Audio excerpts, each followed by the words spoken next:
56 साल कांग्रेस ने शासन किया, एक भी चीज को गिरवी नहीं रखा, एक भी चीज को। न भारत पेट्रोलियम गिरवी रखा, न एयरपोर्ट गिरवी रखा, न रेलवे को गिरवी रखा, न लाल किले को गिरवी रखा, न बैंक को गिरवी रखा, न LIC को गिरवी रखा। लेकिन 6 साल के शासन काल में एयरपोर्ट को गिरवी रखा, लाल किले को गिरवी रखा, रेलवे को गिरवी रखा, LIC को गिरवी रखा और विदेश बैंक का 75,000 करोड़ रुपया वो भी लिया। 48 गुना विदेशी बैंक का भारत के ऊपर कर्जा बढ़ा है भारतीय जनता पार्टी। ये क्यों नहीं इस घोषणा पत्र में दिया है? ये भी देना चाहिए ना।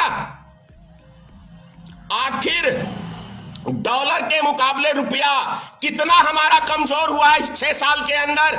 जो मोदी जी कहते थे अपने शासन काल के अंदर कि कांग्रेस के टाइम में कि रुपया एक देश की ताकत है, रुपया कमजोर मतलब देश कमजोर। तो सबसे ज्यादा 70 साल के रिकॉर्ड में सबसे ज्यादा रुपया की कीमत कमजोर हुआ है नरेंद्र मोदी की सरकार में। तो देश की साख बढ़ी या घटी, ये क्यों नहीं बोले आप? ये JP नड्डा जी आपको बोलना चाहिए था।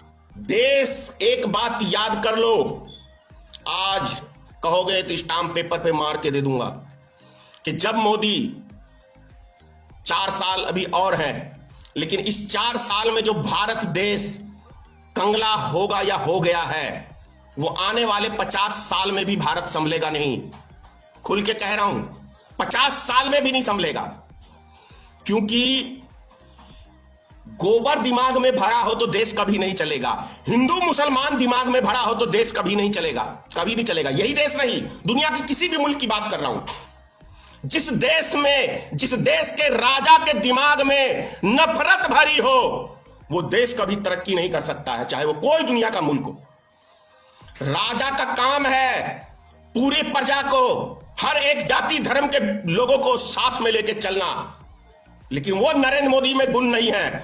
गुजरात का 2002 का दंगा 1.5 महीने तक होता रह गया और मोदी जी डेली जश्न मनाते रह गए। मैंने उसी दिन मोदी के चाल चरित्र सभी चीज को भाप लिया था कि यह व्यक्ति देश के लिए एक बहुत बड़ा खतरा और बहुत बड़ा घातक व्यक्ति है। और आज इसका प्रमाण भी आपको इस देश की जनता को मिल चुका है कि देखो, गरीब मजदूर भूख प्यास से पैदल चल के मर रहे हैं, लेकिन एक भी लफ्ज 20 लाख करोड़ की घोषणा करी, लेकिन यह नहीं कहा नरेंद्र मोदी जी ने कि जितने भी गरीब मजदूर हैं वो वहीं पे रहे इस लॉकडाउन के अंदर, उनके खाने पीने का जितना खा सके वो उसकी व्यवस्था हम करेंगे। ये सरकार यदि घोषणा कर देती तो आज जो 1,60,000 आदमी कोरोना वायरस की चपेट में आ चुके हैं, ये नहीं आते। 1,60,000 की 1,70,000 हो गया आज। ये नहीं होता। देश के नागरिक को भारतीय जनता पार्टी के लोग कीड़े मकोड़े समझते हैं, कीड़े मकोड़े, रेंगने वाले पिल्लू समझते हैं ना, पिल्लू वो समझते हैं। क्योंकि पिल्लू की तरह ही लोग आज पैदल चल रहे हैं, ऐसे ऐसे रेंग के। और ये भारतीय जनता पार्टी के लोग शाम को जश्न मनाते हैं, ऐश मौज लेते हैं। थोड़ा सा देखते हो किसी के चेहरे पे थोड़ी भी उदासी इस देश की जनता के प्रति, थोड़ा सा भी? इतना खुश होकर ये टीवी चैनल के ऊपर बैठते हैं जैसे कि इन्होंने कोई जंग जीत ली हो। JP नड्डा साहब, भारतीय जनता पार्टी के राष्ट्रीय अध्यक्ष, क्या घोषणा पत्र लेके आए हैं आज मीडिया के बीच में बेशर्म की तरह? ऐसा कौन सा तीर मार दिया भाई? कौन सा देश का काम काज चल रहा है जो आप घोषणा पत्र लेके आज बेशर्म की तरह बैठ गए मीडिया के बीच में? ऐसा कौन सा जंग जीत लिया है भारतीय जनता पार्टी ने, जरा बताएंगे?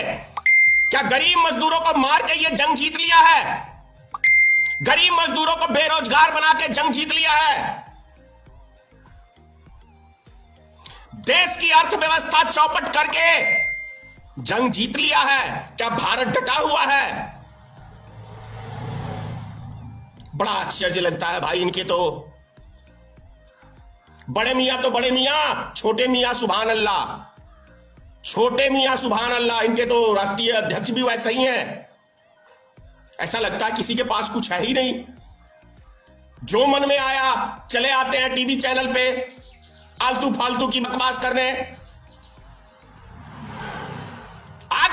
कौन सा ऐसा जरूरत था प्रेस कॉन्फ्रेंस करके और अपनी उपलब्धि गिनाने का? क्या यह उपलब्धि में लिखा कि हमने इस एक साल के अंदर पूरे देश के अंदर एक बड़ा प्रदर्शन हुआ था एनआरसी के खिलाफ, सीएए के खिलाफ और एनपीआर के खिलाफ? यह भी क्या आपने घोषणा पत्र में क्यों नहीं कहा कि पूरे देश की जनता रोड पे आ गई थी? यह भी बोलना चाहिए ना। यह भी बोलना चाहिए था कि आसाम के अंदर 19 लाख आदमी की नागरिकता हमने ली थी, हमने। यह देना चाहिए था। यह क्यों नहीं दिया आपने? यह क्यों नहीं दिया कि पीएनबी घोटाला हुआ था हमारे शासनकाल में, हमने जो घोटालेबाज थे देश के उन सब के लोन ऋण माफ कर दिए? यह भी घोषणा पत्र में देना चाहिए था ना। यह भी घोषणा पत्र में देना चाहिए था कि हमारे मोदी जी ने 2 करोड़ प्रत्येक साल नौजवानों को रोजगार देने का वादा किया था, जो हम विफल हो गए। यह भी घोषणा पत्र में आज देना चाहिए था कि विदेश से हम काला धन 100 दिन के अंदर लाएंगे, जिसमें हम विफल हो गए। यह भी घोषणा पत्र में देना चाहिए था कि हमारी सरकार बनेगी तो किसानों की आय हम दुगुनी कर देंगे, जिसमें हम विफल हो गए। यह भी देना चाहिए था। यह सब चीजें नहीं बोलनी थी। यह भी देना चाहिए था कि देश की रेलवे हमारी आन बान शान है, जिसको हमने बेचने का एक रिकॉर्ड कायम किया है। एयरपोर्ट को बेचा, अपनी उपलब्धि में यह सब भी देना चाहिए। एलआईसी को बेचा, बैंक को बेचा, लाल किले को बेचा, एयरपोर्ट को बेचा, भारत पेट्रोलियम बेचा। यह सब उपलब्धियां क्यों नहीं देश की जनता को बताते अपने घोषणा पत्र के अंदर? यह उपलब्धियां जरूरी है कि आपके शासनकाल में देश की कौन कौन सी संपत्ति को आपने प्राइवेट हाथों में दिया है। जिस लाल किले से खड़ा होकर 15 अगस्त के दिन माननीय प्रधानमंत्री जी भाषण देते हैं, उस लाल किला को गिरवी रखने का काम आपने किया। ये उपलब्धि नहीं बतानी चाहिए। ऐसी उपलब्धियां बतानी चाहिए कि आपने कौन कौन से महान कार्य इस समय में किए हैं। आज देश का एक एक कारखाना बंद है, यह उपलब्धि नहीं बताओगे? यह भी उपलब्धि बतानी चाहिए। गजब हाल है भाई।